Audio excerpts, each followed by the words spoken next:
നമസ്കാരം. നമുക്ക് പെട്ടെന്ന് ഓർമ്മകൾ മറന്നു പോകുന്നവരായതുകൊണ്ട് ഒരു കണക്കിന് നല്ലതാണ്. എല്ലാം മനസ്സിൽ സ്വരുക്കൂട്ടി വയ്ക്കുന്നതിനേക്കാൾ മാഞ്ഞു മാഞ്ഞു പോകുന്നത് തന്നെയാണ് നല്ലത്. ഒരു സിനിമ സംവിധാനം ചെയ്യുകയും ആ സിനിമ ശ്രദ്ധേയമാവുകയും ചെയ്ത ശേഷം പിന്നീട് ഒരു സിനിമ ചെയ്യാൻ കഴിയാതെ പോയ നിരവധി ഹതഭാഗ്യന്മാരുള്ള നാടാണ് ഇവിടെ. ഇതിൽ കമൻ്റ് ഇടാൻ പറ്റാത്തതുകൊണ്ട് പറയില്ല, അല്ലെങ്കിൽ നീ ഒരു പടമല്ലേ ചെയ്തുള്ളൂ എന്ന് കേൾക്കും.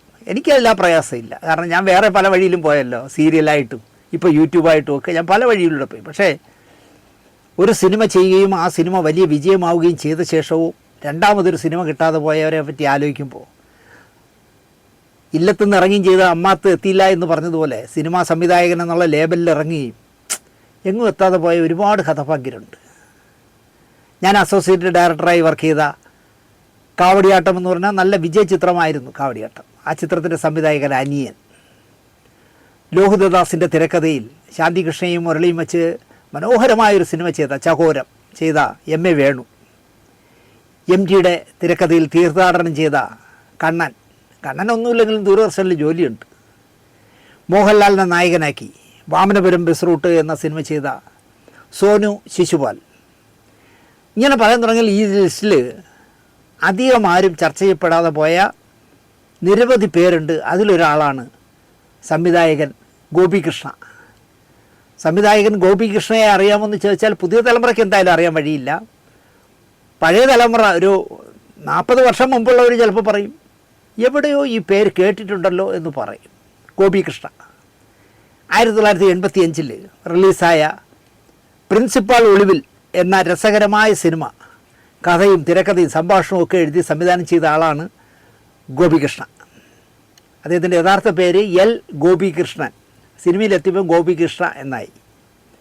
ഭരത് ഗോപിയും നെടുപടി വേണുവും മേനകയും ജഗതിയും സുമാരി ചേച്ചിയും അടൂർഭാസിയും വി ഡി രാജപ്പനും കുതിരവട്ടം പപ്പുവും സബിത ആനന്ദും ശ്രീനാഥും ഒക്കെയുള്ള നല്ലൊരു വലിയ താരനിരയുള്ള ഷാജിയൻ കരുൺ ക്യാമറ വർക്ക് ചെയ്ത ആലപ്പി രംഗനാഥ് ആദ്യമായി സിനിമയ്ക്ക് സംഗീത സംവിധാനം ചെയ്ത ചിത്രം ഒക്കെ ആയിരുന്നു പ്രിൻസിപ്പാൾ ഒളിവിൽ.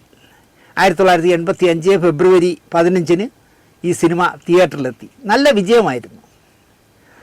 സംവിധായകൻ്റെ സുഹൃത്തായ ഗോപാലകൃഷ്ണൻ നായരും കെ പി ശശിയുമായിരുന്നു ഇതിൻ്റെ നിർമ്മാതാക്കൾ. ഈ കെ പി ശശി എൻ്റെ നാട്ടുകാരനാണ്. സിനിമ എടുക്കുമ്പോൾ അദ്ദേഹം കോൺട്രാക്റ്റ് വർക്ക് ചെയ്യുന്ന ആളാണ്.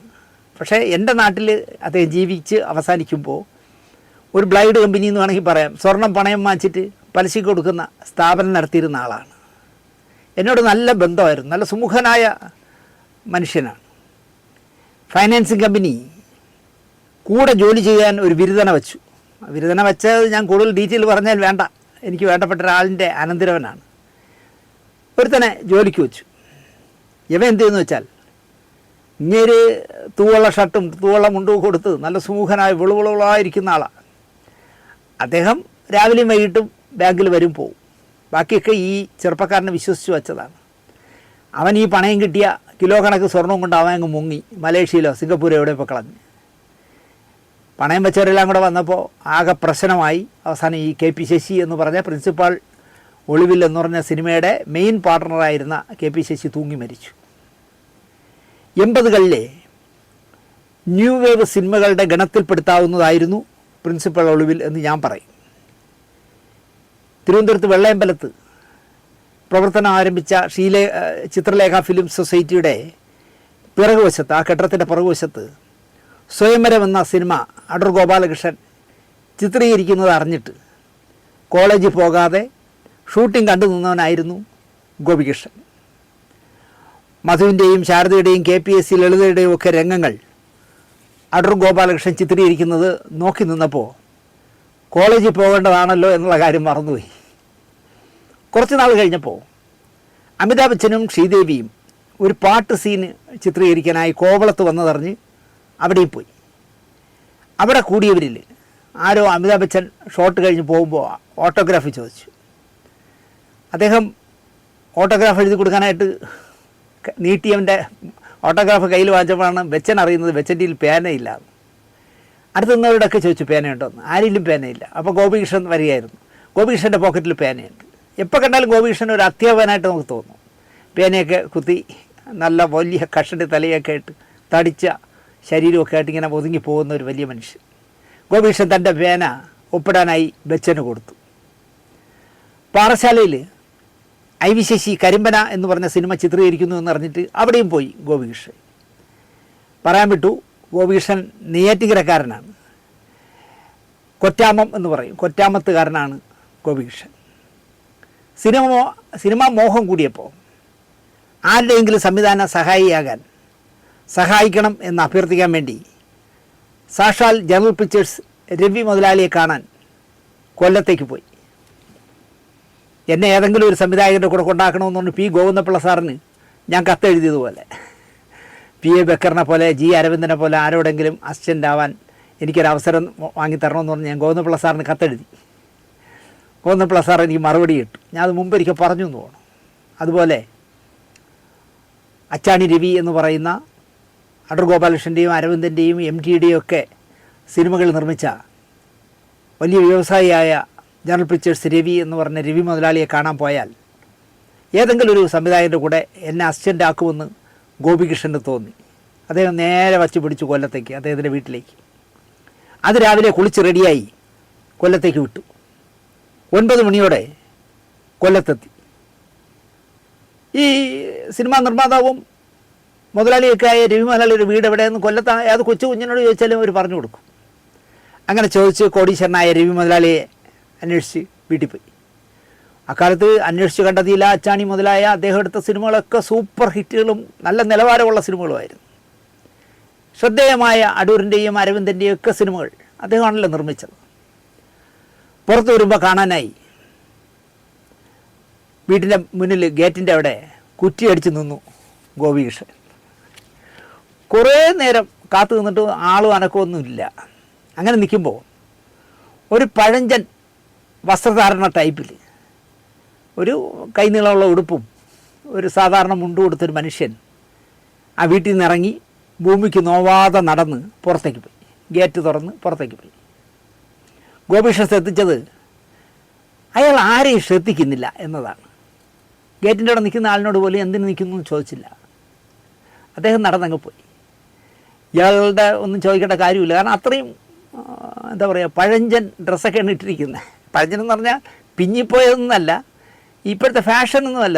ഒരു ഇത്തിരി സാമ്പത്തിക സ്ഥിതിയുള്ളവരിടുന്ന പോലത്തെ ഷർട്ടോ മുണ്ടോ ഒന്നുമല്ല. അദ്ദേഹം നടന്ന് പതുക്കെ അങ്ങ് പോയി. കുറേ നേരം നിന്നിട്ടും ഈ മുതലാളി പുറത്തു വരുന്നില്ല. അണ്ടി മുതലാളിയല്ലേ, കശുവണ്ടി മുതലാളിയല്ലേ, കോട്ടും സൂട്ടും ടൈയും ഒക്കെ ധരിച്ച മുതലാളി പുറത്തേക്ക് കാറി കയറാൻ വരുമ്പം കാണാനാണ് നിൽക്കുന്നത്. പുറത്തേക്ക് പോയ കക്ഷിയോട് ചോദിക്കാമായിരുന്നു. പക്ഷെ അയാളുടെ നിസ്സംഗമായ ഭാവവും കൂതറ നാടൻ വേഷവും ഒക്കെ കണ്ടപ്പോൾ ഇയാളുടെ ചോദിക്കണ്ട എന്ന് വിചാരിച്ചു ഗോപികൃഷ്ണൻ. അതാ പുറത്തേക്ക് ഒരു ജോലിക്കാരൻ വരുന്നു. ഓടി അയാളുടെ അടുത്തേക്ക് ചെന്നിട്ട് പറഞ്ഞു, ഞാനേ രവി മുതലാളിയെ കാണാൻ വന്നതാണ്. എപ്പോൾ പുറത്തു വരും മുതലാളി എന്ന് ചോദിച്ചു. മുതലാളിയെ കാണാനാണോ? അതെ, അല്പം മുമ്പേ മുതലാളി ഇതിലൂടെ നടന്നാണല്ലോ ഓഫീസിലേക്ക് പോയത്. ഞാൻ നിസാരനായി കണ്ട മനുഷ്യനാണ് മഹാനായ രവി മുതലാളി എന്നറിഞ്ഞപ്പോൾ ശരിക്കും ഗോപികൃഷ്ണൻ്റെ കിളി പോയി. കേട്ട പാതി കേൾക്കാത്ത പാതി ഗോപികൃഷ്ണൻ പുറത്തേക്ക് ഓടി. ഞാൻ നേരത്തെ പറഞ്ഞതുപോലെ ഭൂമിക്ക് നോവാതെ രവി മുതലാളി നടക്കുകയാണ് റോഡിൻ്റെ സൈഡ് പറ്റി. പിന്നാലെ എത്തി. വഴിക്ക് വെച്ച് തന്നെ, ക്ഷമയില്ലാത്തതുകൊണ്ട് ഓഫീസിൽ പോയി ചോദിക്കാൻ തോന്നിയില്ല, വഴിക്ക് വെച്ച് തന്നെ ആഗമന ഉദ്ദേശവും ആഗ്രഹവും ഒക്കെ രവി മുതലാളിയോട് പറഞ്ഞു. അദ്ദേഹം ഒരൊറ്റ സെൻറ്റൻസേ പറഞ്ഞുള്ളൂ, ഓഫീസിൽ ചെന്ന് രാജശേഖരനെ കാണൂ എന്ന് പറഞ്ഞിട്ട് അദ്ദേഹം നടന്നങ്ങ് പോയി. നേരെ ഓഫീസിലേക്ക് രാജശേഖരൻ എന്ന പരമാധികാരിയായ മനുഷ്യനോട് മുതലാളി കാണാൻ പറഞ്ഞ കാര്യം ചെന്ന് പറഞ്ഞു. എത്രയോ പേർ എന്തെല്ലാം ആവശ്യത്തിനായി ദിനവും വന്നു പോകുന്നതല്ലേ. രാജശേഖരൻ പറഞ്ഞു, വരട്ടെ നമുക്ക് നോക്കാം എന്ന് പറഞ്ഞങ്ങ് വിട്ടു. ഇത് 100 പേരുടെ പറഞ്ഞ ഡയലോഗാണ്. വരട്ടെ കേട്ടോ, നമുക്ക് നോക്കാം എന്ന് പറഞ്ഞു അങ്ങ് വിട്ടു. ഒന്നും സംഭവിക്കില്ല എന്ന് പറയേണ്ട കാര്യമില്ലല്ലോ. ശാന്തനായി തോന്നിയ ഓഫീസിലെ ഒരു സ്റ്റാഫിനോട് തൻ്റെ വരവിനെപ്പറ്റി ഗോപികൃഷ്ണൻ പറഞ്ഞു. മുതലാളിയെ ഓഫീസിൽ വെച്ച് എപ്പോൾ വന്നാൽ കാണാൻ പറ്റും എന്ന് ചോദിച്ചു. അദ്ദേഹത്തിന് അങ്ങനെ എളുപ്പം കാണാൻ പറ്റും തോന്നില്ല. രാവിലെ കൊല്ലത്താണെങ്കിൽ ഉച്ച കഴിഞ്ഞ് ഇംഗ്ലണ്ടിലാവും, അടുത്ത നാൾ ഫ്രാൻസിലായിരിക്കും, ഫ്രാൻസിൽ നിന്നും ജർമ്മനിക്ക് പോകും. അതാണ് മുതലാളിയുടെ പതിവ് ശീലം. കേരളത്തിലെ അക്കാലത്തെ ഏറ്റവും വലിയ കാഷ്യൂ എക്സ്പോർട്ടറാണ് രവി മുതലാളി. വിജയലക്ഷ്മി കാഷ്യൂ കമ്പനി എന്നോ അങ്ങനെ എന്തോ ആയിരുന്നു പേര്, വലിയ പേര് കേട്ട കമ്പനിയായിരുന്നു. കുറേ നാൾ കഴിയുമ്പോൾ, അപ്പോൾ അത് പരാജയപ്പെട്ടു, നടന്നില്ല. കുറേ നാൾ കഴിയുമ്പോൾ ഒരു നവാഗത സംവിധായകൻ, ബെൻ മാർക്കസ് എന്നാണ് പേര്, അദ്ദേഹം തിരുവനന്തപുരത്ത് ഉവ് എന്ന ചിത്രം എടുക്കുന്നത് അറിഞ്ഞു. അതിൽ എങ്ങനെയോ ഗോപീഷൻ കയറിപ്പറ്റി. സംവിധായകനും പിന്നെ ഒരുപാട് കാലം അസോസിയേറ്റ് ഡയറക്ടറായിരുന്ന കൃഷ്ണൻ മുന്നാടാണ്, കാസർഗോഡുകാരനായ കൃഷ്ണൻ മുന്നാടാണ് സഹസംവിധായകൻ. ജോർജ് ഓണക്കൂർ സാറാണ് ഉവ് എന്ന് പറഞ്ഞ പടത്തിൻ്റെ കഥയും തിരക്കഥയൊക്കെ എഴുതിയിരിക്കുന്നത്. ഉൾക്കടൽ കഴിഞ്ഞ ഉടനെയാണ്. പൂന ഫിലിം ഇൻസ്റ്റിറ്റ്യൂട്ട് സന്തതിയായ ശങ്കർ മോഹൻ, നിങ്ങൾക്ക് അറിയാമായിരിക്കും, ഞാൻ ഒരുപാട് വിമർശിച്ചിട്ടുള്ള ശങ്കർ മോഹൻ, കെ ആർ നാരായണൻ അക്കാഡമിയിലിരുന്ന് അടൂരിൻ്റെ കൂടെ ഇരുന്നിട്ട് കാണിച്ച കുഴപ്പങ്ങളെപ്പറ്റി നമ്മൾ ഒരുപാട് എപ്പിസോഡ് ചെയ്തിട്ടുണ്ട്. ആ ശങ്കർ മോഹനും ജലജിയുമാണ് ഉവ് എന്ന് പറഞ്ഞ പടത്തിലെ നായകനും നായികയും. ഷൂട്ടിങ്ങിനിടയിൽ ശങ്കർ മോഹനുമായി നല്ല അടുപ്പത്തിലായി ഗോപികൃഷ്ണൻ. ശങ്കർ മോഹൻ ഗോപികൃഷ്ണന് ഒരു സമ്മാനം നൽകി. ലെനി ലിപ്റ്റൺ എഴുതിയ ഇൻഡിപെൻഡൻസ് ഫിലിം മേക്കിംഗ് എന്ന് പറഞ്ഞൊരു പുസ്തകം, ഒരു തടിച്ച പുസ്തകം ഗോപികൃഷ്ണൻ നൽകി. അതാണ് സമ്മാനം. അഭിനയവും സംവിധാനവും മേക്കപ്പും എല്ലാം സമഗ്രമായി പ്രതിപാദിക്കുന്ന പുസ്തകമാണത്. നന്നായിട്ട് ഗോപികൃഷ്ണൻ അത് വായിച്ചു പഠിച്ചു. ഉവ് എന്നുള്ള ടൈറ്റിൽ തിയേറ്ററിലെത്തിയപ്പോൾ ലയം എന്ന് മാറ്റി. റിലീസ് ചെയ്ത് 3-ാം ദിവസം സിനിമ ചുരുട്ടി. പിന്നാലെ NP അബൂനായി ബാലുഖുരുത്ത് വിസ എന്ന സിനിമ ചെയ്യാൻ തീരുമാനിച്ചു. അതിലും അസിസ്റ്റൻ്റായി. നല്ല പാട്ടൊക്കെ ഉള്ള പടമല്ലേ വിസ, മമ്മൂട്ടി മോഹൻലാലൊക്കെ ഉള്ള, ശാന്തി കൃഷ്ണയും ശ്രീനാഥും ഒക്കെ ഉള്ള പടം. വിസ കൂടി കഴിഞ്ഞപ്പോൾ ഗോപികൃഷ്ണന് തോന്നി ഇനി അസിസ്റ്റൻ്റ് ആവണമെന്നില്ല, ഏതാണ്ട് ഒരു സിനിമയുടെ ഒരു ധാരണയൊക്കെ ആയി. ഗോപികൃഷ്ണൻ ഒരു തിരക്കഥ എഴുതാൻ തുടങ്ങി. ട്യൂട്ടോറിയൽ കോളേജിൻ്റെ പശ്ചാത്തലത്തിലാണ് കഥ നടക്കുന്നത്. നല്ല രീതിയിൽ നടത്തുന്ന ഒരു ട്യൂട്ടോറിയൽ കോളേജും അതിന് ഘടകവിരുദ്ധമായ മറ്റൊരു കൂതറ ട്യൂട്ടോറിയൽ കോളേജിൻ്റെ കഥയാണ്. ഇവർ തമ്മിലുള്ള അനാരോഗ്യകരമായ മത്സരമാണ് വിഷയം. പ്രൊഡ്യൂസർക്കായും ഗോപികൃഷ്ണൻ അലയേണ്ടി വന്നില്ല. തൻ്റെ സുഹൃത്തും കാട്ടാക്കട ക്രിസ്ത്യൻ കോളേജിലെ കെമിസ്ട്രി അധ്യാപകനുമായ ഗോപാലകൃഷ്ണൻ നായർ എന്ന് പറഞ്ഞൊരു സുഹൃത്തുണ്ട് ഇദ്ദേഹത്തിന്.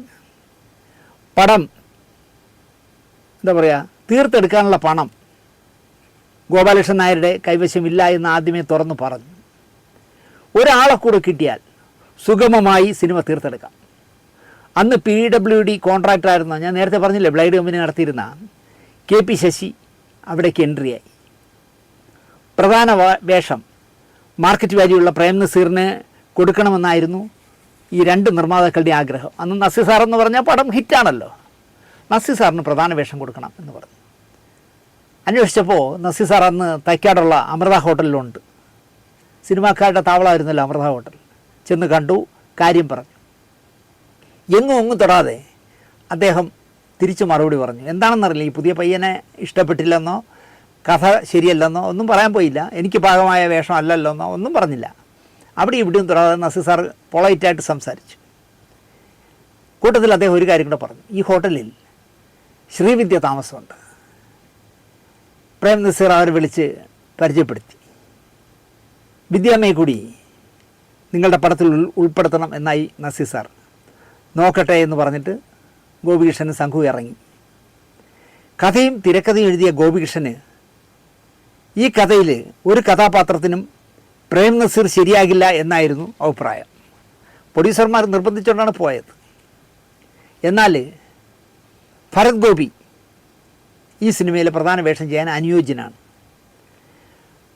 ഭരത് ഗോപിയെ പോയി കണ്ടു കരമനയിൽ. കാര്യം പറഞ്ഞു. കഥ കേട്ടിട്ട് തീരുമാനിക്കാം എന്നായിരുന്നു ഭരത് ഗോപിയുടെ മറുപടി. മറ്റാരൊക്കെ ഈ സിനിമയിൽ എൻ്റെ കൂടെ അഭിനയിക്കാനുണ്ട് എന്ന് തിരക്കി. നെടുപടി വേണുണ്ട് എന്ന് പറഞ്ഞപ്പോൾ എന്നാൽ വേണു കഥ കേൾക്കട്ടെ, അയാൾ ചെയ്യാം എന്ന് പറഞ്ഞാൽ ഞാൻ റെഡി. ഇതായിരുന്നു ഭരത് ഗോപിയുടെ തീരുമാനം. നേരെ നെടുമുടിയെ പോയി കണ്ടു. കഥ പറഞ്ഞ് കേട്ട് കഴിഞ്ഞപ്പോൾ കഥ നെടുമുടി വേണുവിന് ഇഷ്ടമായി. നല്ല പ്രിൻസിപ്പളായി ഗോപിയും മോശം പ്രിൻസിപ്പളായി വേണുവും അഭിനയിക്കാമെന്ന് നെടുമുടി തന്നെ അങ്ങോട്ട് പറഞ്ഞു. ആ നല്ല പ്രിൻസിപ്പളില്ലേ, നല്ല ട്യൂട്ടർ കളയിൻ്റെ പ്രിൻസിപ്പളായിട്ട് ഗോപിച്ചേട്ടൻ അഭിനയിക്കട്ടെ. ആ തല്ലിപ്പൊളി, എല്ലാ തല്ലിപ്പൊളി നിന്ന് കാണിക്കുന്ന ട്യൂട്ടർ കോളേജിൻ്റെ പ്രിൻസിപ്പളായിട്ട് ഞാൻ അഭിനയിക്കാം എന്ന് വേണിച്ചേട്ടൻ തന്നെ പറഞ്ഞു. നെടുമുടി ചോദിച്ചു, ക്യാമറ ആരാ? പലരുടെയും പേരുകൾ ഗോപികൃഷ്ണൻ പറഞ്ഞു. അതിൽ ഷാജിയൻ കരൻ്റെ പേരുമുണ്ട്. ഷാജി മതിയെന്ന് നെടുമുടി ഉറപ്പിച്ചു. 2 പാട്ടുകളുള്ളത് ബിച്ചു തിരുമല എഴുതു. തരങ്ങിണി കാസറ്റുകൾക്ക് മാത്രം ഈണമിട്ടിരുന്ന ആലപ്പി രംഗനാഥിനെ സംഗീത സംവിധായകനാക്കാമെന്ന് ഗോപികൃഷ്ണൻ നിശ്ചയിച്ചു. ഷൂട്ടിംഗ് കാര്യങ്ങൾ പ്ലാൻ ചെയ്യാനും തിരക്കഥ തിരുത്താനും ഷൂട്ടിംഗ് ചാർട്ട് ചെയ്യാനും ആർട്ടിസ്റ്റുകളെ ഫിക്സ് ചെയ്യാനും ലൊക്കേഷൻ ഫിക്സ് ചെയ്യാനും ഒക്കെയായി തലസ്ഥാനത്തെ അന്നത്തെ സിനിമാക്കാരുടെ താവളമായ അല്ലെങ്കിൽ വാസസ്ഥലമായ കീർത്തി ഹോട്ടലിൽ ഒരു റൂമെടുത്ത് കാര്യങ്ങൾ മുന്നോട്ട് നീക്കി. കീർത്തി ഹോട്ടലിലെ ജോലിക്കാരനായിരുന്ന ഒരു ജോസുണ്ട്. സിനിമാക്കാരുമായി ജോസ് നല്ല ചങ്ങാത്തത്തിലായിരുന്നു. കുറച്ചു കാലം കഴിഞ്ഞപ്പോൾ അയാൾക്ക് ഈ ഹോട്ടൽ പണി മതിയായി. അയാൾ സിനിമാക്കാരനാവാൻ തീരുമാനിച്ചു. സിനിമകൾക്ക് വാർത്താ പ്രചരണം കൊടുക്കുന്ന PRO ആയി മാറി. അദ്ദേഹമാണ് പിന്നീട് 100 കണക്കിന് സിനിമകളുടെ വാർത്താ പ്രചാരകനായ വാഴു ജോസ്.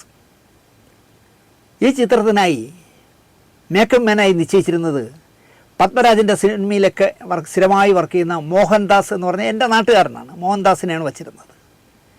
ഒരു ദിവസം മോഹൻദാസ് ഒരു ചുള്ളി കമ്പ് പോലെ ഇരിക്കുന്ന ഒരു ചെറുക്കനുമായി അല്ലെങ്കിൽ ഒരു പയ്യനുമായി കയറി വന്നു. ഗോപികൃഷ്ണനോട് പറഞ്ഞു, സാർ, ഇവന് നന്നായി തുന്നൽ പണി അറിയാം.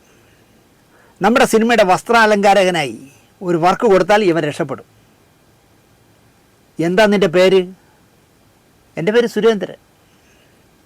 ലക്ഷങ്ങൾ മുടക്കിയെടുക്കുന്ന സിനിമയിൽ, ഭരത് ഗോപി നെടുമുടി വേണുവൊക്കെ അഭിനയിക്കുന്ന സിനിമയിൽ എണീറ്റ് നേരെ നിൽക്കാനുള്ള ത്രാണി പോലും ഇല്ലാത്ത ഈ പയ്യനെ എന്ത് വിശ്വസിച്ച് തുന്നൽപ്പണി ഏൽപ്പിക്കും എന്നായിരുന്നു സംവിധായകൻ്റെ ചിന്ത.